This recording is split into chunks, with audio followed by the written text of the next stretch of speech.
بسم الله الرحمن الرحيم حميم عين سين قاف كذلك يوحي إليك وإلى الذين من قبلك الله العزيز الحكيم له ما في السماوات وما في الأرض وهو العلي العظيم تكاد السماوات يتفطرن من فوقهن والملائكة يسبحون بحمد ربهم ويستغفرون لمن في الأرض ألا إن الله هو الغفور الرحيم والذين اتخذوا من دونه أولياء الله حفيظ عليهم وما أنت عليهم بوكيل وكذلك أوحينا إليك قرآنا عربيا لتنذر أم القرى ومن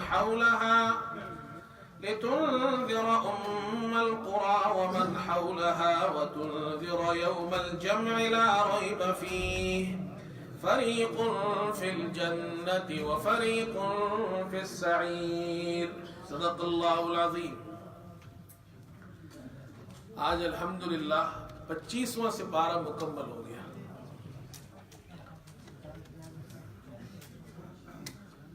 خلاصہ بیان کرنے سے پہلے ہمارے ایک بھائی عمران صاحب یہ آج مسجد میں آئے ہیں. مجھے بڑی خوشی ہوئی ہے. بیمار تھے کافی. ان کے لیے بھی دعا کرے اللہ ان کو صحت تندرستی نصیب فرمائے. اور جتنے ہمارے ساتھی بیمار ہیں, جو بھی مسلمان جہاں بھی بیمار ہے, اللہ ان کو صحت تندرستی نصیب فرمائے. اللہ کا شکر ادا کرے. 25 سپارے ہمارے تراویح میں مکمل ہو گئے اور الحمدللہ روزانہ جتنا ہم پڑھتے ہیں اس کا خلاصہ بھی بیان کرتے ہیں. تو آج 25ویں سپارے کا خلاصہ بھی مکمل ہو جائے گا. 5 سپارے رہ جائیں گے. اللہ سے دعا کرے اللہ تراویح کی تکمیل بھی فرما دے, اور جس دن انشاءاللہ ختم قرآن ہوگا اس دن خلاصے کا بھی ختم ہوگا. تو آپ حضرات کے 2 ختم ہوں گے انشاءاللہ. یہ جو 25واں سپارہ ہے, میں نے کل عرض کیا تھا کہ حوامیم 7 یہ 7 سورتیں ہیں جن کے شروع میں حامیم آتا ہے. اس میں سے 2 ہم نے پڑھ لی اور ان کو حوامیم 7 کہتے ہیں. یعنی 7 وہ سورتیں جن کے شروع میں حامیم ہے. یہ حامیم سے شروع ہوتی ہے. ان 7 سورتوں کا ایک ہی موضوع ہے اور وہ ہے دعوت الی القرآن. قرآن کی طرف دعوت دی جا رہی ہے انسانیت کو. اللہ نے جتنی انسانیت پیدا کی قیامت تک جو آئے گی یہ سب محمد صلی اللہ علیہ وسلم کی امت ہے. البتہ اس میں فرق یہ ہے کہ جنہوں نے حضور صلی اللہ علیہ وسلم کی دعوت کو قبول کیا اور مسلمان ہو گئے ان کو امت اجابت کہتے ہیں, اور جنہوں نے نہیں قبول کیا یہ بھی حضور کی امت ہے صلی اللہ علیہ وسلم, اور ان کو امت دعوت کہتے ہیں. تو قرآن کی دعوت پوری انسانیت کے لیے ہے. ان 7 سورتوں کا ایک ہی موضوع ہے. البتہ ہر سورت میں ایک الگ عنوان ہے, ایک الگ انداز سے قرآن کی دعوت دی گئی ہے. اس صورت میں جو قرآن کی دعوت دی جا رہی ہے اس میں یہ بیان کیا جا رہا ہے کہ جو آپ کی وحی ہے, آپ پر جو وحی اللہ نے نازل کی ہے, ایسا نہیں ہے کہ صرف آپ پر وحی اتری ہے, آپ سے پہلے انبیاء علیہ السلام پر بھی وحی اتری ہے. لہذا کسی بھی ایک نبی کی وحی کا انکار کرنا تمام انبیاء کی وحی کا انکار کرنا ہے. کسی بھی ایک نبی کا انکار کرنا تمام انبیاء کا انکار کرنا ہے. اس لیے انکار کی کوئی گنجائش نہیں ہے. یہ موضوع اس سورت کے اندر یہ عنوان ہے. سورت کے شروع میں فرمایا